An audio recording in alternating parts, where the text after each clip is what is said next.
দিকে নজর রাখবো। এলপিজি সংকটের প্রতিবাদ সংসদে, সংসদ চত্বরে বিক্ষোভে তৃণমূল সহ বিরোধীরা। মকরদ্বারের সামনে বিক্ষোভে বিরোধী সাংসদরা, ব্যানার প্ল্যাকার্ড হাতে এলপিজির দাম বৃদ্ধির প্রতিবাদ। প্রতিনিধি মৈত্রেয়ী রয়েছেন আমাদের সঙ্গে। মৈত্রেয়ী, দেখো, এলপিজি গ্যাস নিয়ে যে সংকট তৈরি হয়েছে গোটা দেশ জুড়ে এবং যেখানে বিভিন্ন শহরে এবং গ্রামাঞ্চলে দেখা যাচ্ছে মানুষ দীর্ঘক্ষণের জন্য লাইন দিয়ে দাঁড়িয়ে রয়েছেন তাদের বাড়ির এলপিজি গ্যাস কেনার জন্য। কমার্শিয়াল এলপিজি গ্যাসের সরবরাহ নেই এবং সেই পরিস্থিতিতে দাঁড়িয়ে তৃণমূল সাংসদ সহ বিরোধী সাংসদরা সংসদ চত্বরের মকরদ্বারের বাইরে দাঁড়িয়ে আজকে স্লোগান এবং বিক্ষোভ দেখান, হাতে প্ল্যাকার্ড নিয়ে। এবং মুখে স্লোগান ছিল তাদের যে কাতারে মানুষ দাঁড়িয়ে রয়েছে গ্যাসের লাইনে এবং প্রধানমন্ত্রী চীন জাপান ঘুরে বেড়াচ্ছেন। এলপিজি ক্রাইসিস, গ্যাসের সংকট, হাতে এই প্ল্যাকার্ড নিয়ে আজকে বিরোধীদের বিক্ষোভ। তৃণমূল কংগ্রেসের সাংসদরা, মহিলা সাংসদরা মূলত এই বিক্ষোভকে নেতৃত্ব দেন এবং সেখানে অন্যান্য বিরোধী দলের সাংসদরা যুক্ত হন এই বিক্ষোভে। ধন্যবাদ মৈত্রেয়ী।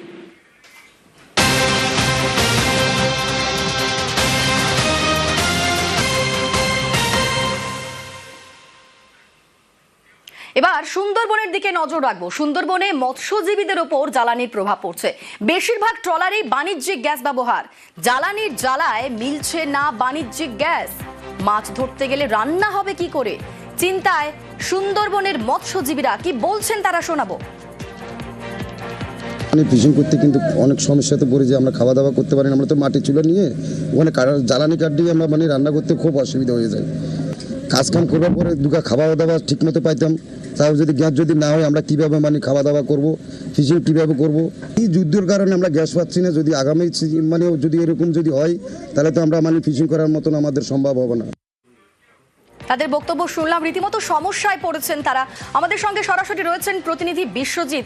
বিশ্বজিৎ, যদি সমুদ্রের ট্রলার না যায় তাহলে তো মাছের যোগানে টান পড়বে, আর তার ফলে তাদের পেটেও টান পড়বে, ভাতে টান পড়বে। সব মিলিয়ে কিরকম পরিস্থিতির মোকাবিলা করবেন কিভাবে মৎস্যজীবীরা?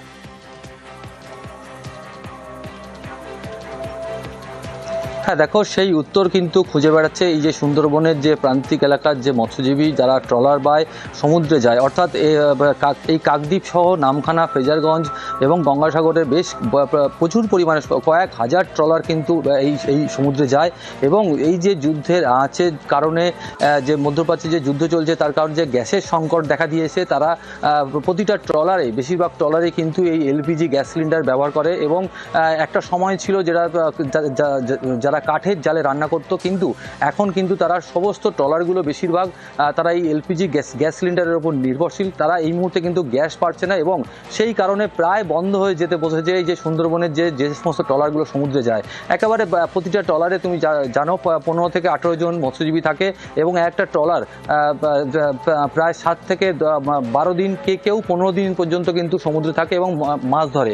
এবং সেক্ষেত্রে তাদের এই যে জ্বালানির বড় অংশ কিন্তু এই গ্যাস থেকে চলতো। এবং সেই কারণে এই মুহূর্তে কিন্তু যত সময় গড়াচ্ছে তাতে করে কিন্তু সমস্ত ট্রলার যে নামখানা, ফ্রেজারগঞ্জ এবং কাকদ্বীপের যে মৎস্য বন্দরগুলিতে কিন্তু থাকতে শুরু করে দিয়েছে। কারণ তারা সমুদ্রে গেলে তাদের খাওয়া দাওয়া হবে কি করে সেইটা নিয়ে কিন্তু তারা রীতিমতো চিন্তায় রয়েছে। এবং তার পাশাপাশি যে সমুদ্র থেকে যে মাছ ধরে আনার বিষয়টা, যে সামুদ্রিক মাছ যেটা আসে সেটাও কিন্তু সেই যোগানও কিন্তু কম পড়তে শুরু করেছে। তারা যেটা জানাচ্ছে। এইদিকে মৎস্যজীবী শ্রমিক ইউনিয়ন তরফ থেকে কি বলা হচ্ছে শোনাবো। এই গ্যাসের কারণে বহু ট্রলার হয়তো বন্ধ হয়ে যেতে পারে। মৎস্যজীবীরা যদি কোনোরকম এই জ্বালানির সংকটে পড়ে তাহলে যদি ফিরে যায় তো সেটা খুবই খারাপ জিনিস হবে আমাদের জন্য। এটুকু ট্রলার চলছে, নদীর মাছ আসছে বাজারে, তো সেটাও বন্ধ হয়ে যেতে পারে এই গ্যাসের জন্য।